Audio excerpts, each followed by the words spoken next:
Hello, fellow old schoolers. Echo Greg here with another video. This is going to be a pre-modern deck tech. This deck is what I'm going to be playing in the Guildhouse Pre-Modern Monthly, January 26th. So let's take a quick look at the deck and I'll walk through what it is.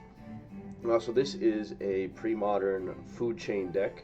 It's primarily green-black with some light splashes for white for some important creatures. But just hit it first. So land-wise, it's got some forests, swamps, Llanowar wastes, big black mana. Treetop villages just as another way of getting some damage in, and also in a pinch, they can be sacked to the food chain if necessary. Mostly you would want to do that as a color fix, as it does take 2 to activate the village, and the food chain will only give you 1 mana from it. So it is negative mana, but it can get you a color you need.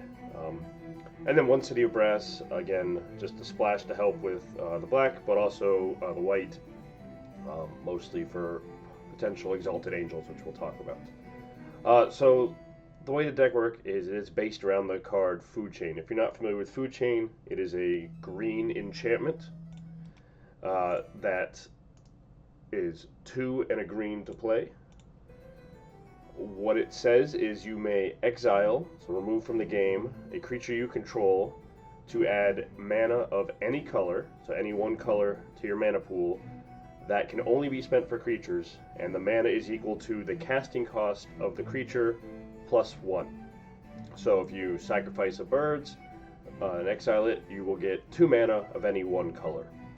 So the goal of the deck is to just chain through creatures until you get a big fatty into play. So the fatties are Akroma, the Exalted Angel, Ishan Shade. The Shade is there because of the pro-white ability, so if you're running into decks with swords, it feels real bad to blow through your deck, cycle through a bunch of creatures, and then have your big fatty swords. So if they're playing white, going for the Shade is often the best choice. Phantom Neshoba, life gain and the trample. Vizara the Dreadful, that's basically a terror on a stick. A little bit better because it can kill any creature and they can't regenerate. So if there's problem things down, Vizara can help clear the way.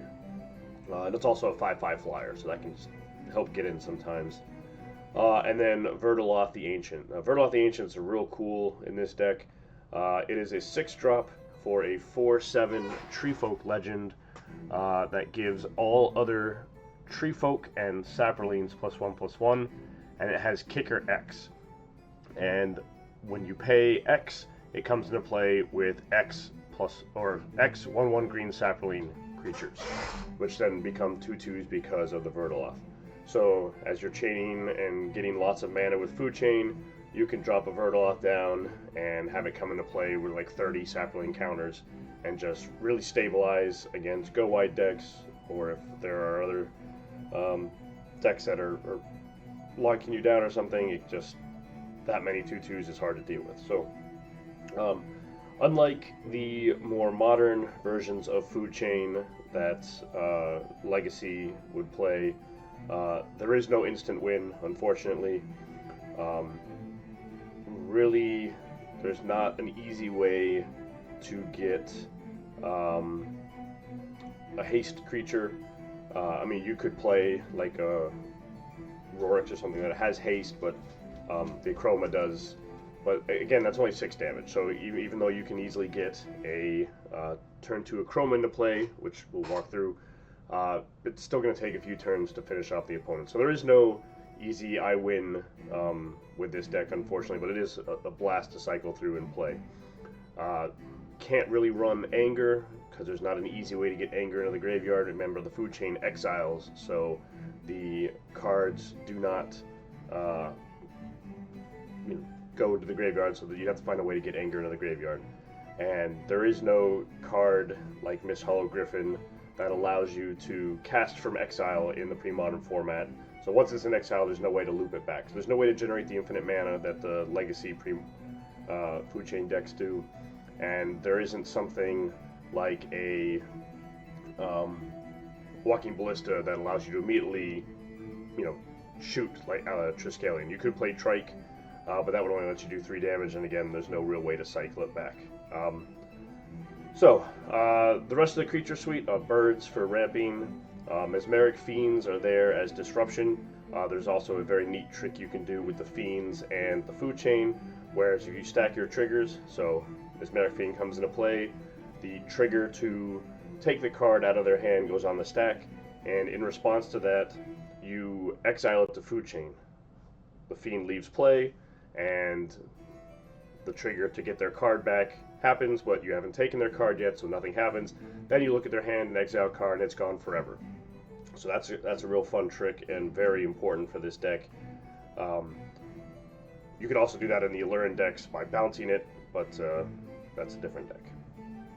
Wall of Blossoms, great blocker, and also replaces itself, which is very important. There's green and black, so you don't have a lot of card selection. You are just hoping to kind of chain off and go. Same thing with the Phyrexian Rager. You'll also notice how the mana curves in this deck kind of ramp up, because every time you sack something to food chain, it pays for the next one. So birds can pay for a wall, walls can pay for a Rager or a Fierce Empath.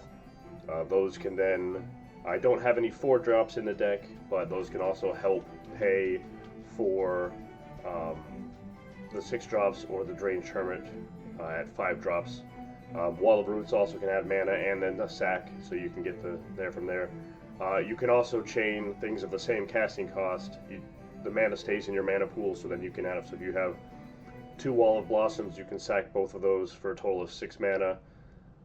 Spend 3 of it to play a Rager, and you've got 3 mana, sack the Rager for 4, now you have 7, and so on. So there's a lot of things you can do. The Fierce Empath is a big key card in here.